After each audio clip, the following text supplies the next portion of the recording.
Hello class 5th, this is your science subject and chapter number 8 and this is your book. This is your chapter 8, how do plants grow, कि plants grow कैसे करते हैं. ठीक है. Now as all the living things form their own kinds, सब अलग अलग होते हैं. The process through which human beings produce their young ones of their own kind is called reproduction. ठीक है. रिप्रोडक्शन ही ऐसा एक प्रोसेस है जिसके थ्रू कोई भी एक जीव अपने बच्चे को जन्म दे रही है. That is called reproduction. Okay. Now how new plants grow, कैसे एक नया प्लांट ग्रो होता है. Because flowering plants reproduce by making seeds. काफ़ी फ्लावरिंग फूल देने वाले जो पौधे होते हैं वो अगर हवा से या पानी से उनका सीड्स दूसरी जगह पे जाके गिर रहा है, इट मीन्स वो एक नए पौधे को जन्म दे देगा. That process is called pollination. Pollination is the process by which the pollen grains from the male part of the flower called stamen बोलते हैं जिसे, is carried to the female part of the flower पे जिसको बोला जाता है pistil. और insects such as bees that come to a flower to suck the nectar offer carrying this pollen. ठीक है. and after the pollination एक fruit grow होता है which has a seed होती है उनके अंदर, और जो सीड ग्रो की जाती हैं सोन की जाती हैं सॉइल में, and they receive sunlight, air and water, और द राइट टेम्परेचर भी उनको मिलता है. बिकॉज अगर राइट टेम्परेचर नहीं मिला, व्हाट विल हैपन, या तो वो सूख के मर जाएगा या पानी से गल जाएगा. ठीक है. और जब ये सारी चीज़ें उसको मिल जाती हैं then it grow into a new plant. Okay.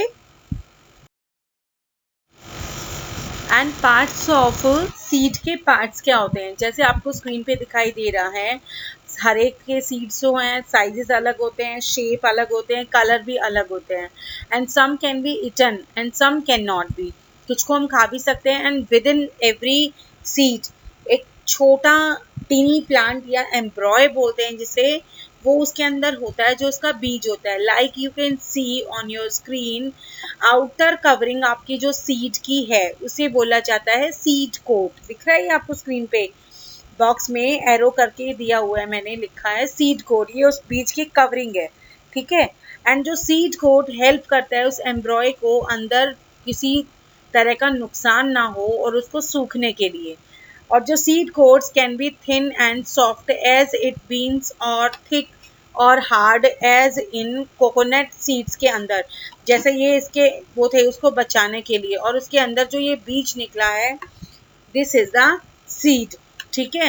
And endosperm a temporary food supply होता है which is packed the एम्ब्रॉय in the form of special leaves जिसको बोला जाता है कॉटिलेडन्स. ओके. और डिस्पर्सल ऑफ सीड्स का मतलब जब बीजों को बिखराया जाता है, डिस्पर्स किया जाता है ताकि उसको क्या मिल सके, ठीक से हवा मिल सके, उसको पानी प्रॉपरली मिल सके and air also. Like wind हो गया, water and animals are the some agents that help in spreading the seeds to the different places, ताकि उसकी जो सीड्स हैं उनको ठीक से हवा पानी सब मिल सके. अदरवाइज ये सारे आपने एक ही जगह पे डाल दिए, प्रॉपर इनको रिक्वायरमेंट जो है वो नहीं हो पाएगी और वो जर्मिनेट भी नहीं हो पाएंगे. जर्मिनेट का मतलब क्या होता है, अंकुरित. And this process is called dispersal of seeds. यानी जब आप सीड्स को बिखरा रहे हैं दूर दूर फैलाकर, that is called the dispersal by wind. जब हवा से वो उड़ के पूरे हो रहे हैं, फैलाया जा रहा है उनको. ठीक है. Some needs seeds are very light होते हैं and some have hair like wings होते हैं कुछ के अंदर उनके अंदर, and they are easily dispersed by the wind. से भी उड़ के इधर उधर चले जाते हैं और वो खुद से जर्मिनेट हो जाते हैं. ठीक है. Some seeds like such as coconut and lotus है are dispersed by the water. और वो क्या करते हैं, may look very heavy, ताकि उनका outer covering है वो fibrous रहे and is able to float in water में, वो फ्लोट करता रहे, ठीक है, तैरता रहे. And humans and animals help in the disposal of certain. और कुछ ऐसे होते हैं कि लोगों को अपने हाथ से, इंसान ही उनको डिस्पर्स करते हैं, फैलाते हैं बीजों को, और जिसके कारण जो सीड्स हैं such as spear grass stick to our clothes and to the fur of different animals and they dispersed with the movement of humans और एनिमल्स के थ्रू भी उनका डिस्पर्सल हो सकता है, ठीक है.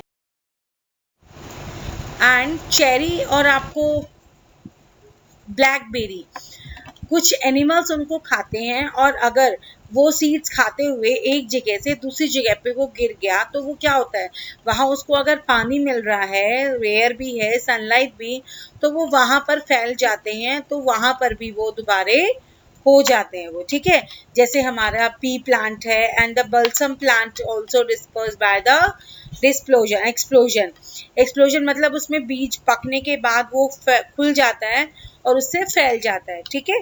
Now I am just talking about the topic is germination. When a seed gets water मिल रहा है, एयर भी मिल रही है उसको, सनलाइट भी मिल रहा है, और जिसके कारण क्या हो गया, वो पेड़ अंकुरित हो गया. आपको देखिए स्क्रीन पे आपको दिखाई दे रहे हैं 4 तरह के पौधे दिख रहे हैं आपको. ये इसकी प्रोसेस को बोला जाता है जर्मिनेशन. लाइक एक छोटा सा बीज मैंने मिट्टी में डाला, मैंने उसको पानी दिया, थोड़ा सा अंकुरित निकल गया. अंकुरित होने के बाद वो थोड़ा सा जड़ पकड़ गया नीचे, जड़ पकड़ने के बाद वो थोड़ा सा पौधा और ग्रो कर गया. एंड नेक्स्ट वन इज उसमें अब फ्लावर्स भी आने हो गए, पत्तियां भी आ रही हैं, एंड वो पूरा एक प्लांट बन गया यहाँ पे, ठीक है. एंड सीड्स रिमेन डोरमेंट और inactive until the conditions are right for germination. और ये सीड्स को पानी चाहिए, हवा चाहिए एंड सनलाइट. और अगर वो उसको नहीं मिल रहा है तो वो क्या करता है, वहीं पे दबा दबा मर जाएगा पौधा, और वो पौधा ऊपर निकल ही नहीं पाएगा, ठीक है. Next is other methods of reproduction. Plants के अंदर कैसे होता है, द प्रोसेस ऑफ रिप्रोडक्शन यानी जैसे उसमें से अंकुरित होके वो उसका बच्चा निकल के बाहर आएगा, like I told you in the starting also, ठीक है. और which do not use the seeds and by other parts of reproduction से इज कॉल्ड, जिसको बोला जाएगा वेजिटेटिव प्रोपेगेशन. क्या बोला जाएगा इसे, वेजिटेटिव प्रोपेगेशन बोला जाता है, ठीक है. Now onion, ginger, potatoes are our underground stems हैं, जिससे आपको सामने लेफ्ट में दिखाई दे रहे हैं. इसमें देखिए ये आपका कुछ टाइम बाद आप इसको मिट्टी में पानी देंगे, इसके अंकुरित होके बहुत सारा पौधा ऊपर बाहर आ जाएगा, okay. And next one is your plants such as, ये आपकी शकरकंदी, स्वीट पोटैटो इज कॉल्ड शकरकंदी, ठीक है. Sweet potato grows from its root. एक रूट से एक और को जाएगा ग्रोथ, दूसरे रूट से दो और ग्रोथ करेगा वो, ठीक है. And next one is bryophyllum. The leaf allows the development of many shoot birds. एक में से बहुत सारे शूट बर्ड्स निकल रहे हैं जो उसके बेस को रेडी करते हैं. एंड व्हेन दीज प्लांटलेट्स टूट जाते हैं जब वो, और फॉल गिरते हैं जब अपने पेरेंट लीफ से ग्राउंड पे, और उसी से वो नया पौधा निकल के बाहर आ जाता है, okay. Now in your last page new terms you can see ना बेटा, ये आपके न्यू टर्म्स हैं. These new terms you have to write in your notebooks and learn also. And these are the answers of your book work, ठीक है. और ये book work के आंसर्स को आप लोगों को फिनिश करना है, okay. And this is your C, D and E, and नीचे यहाँ तक आप इसको पूरे को कंप्लीट करेंगे, ठीक है.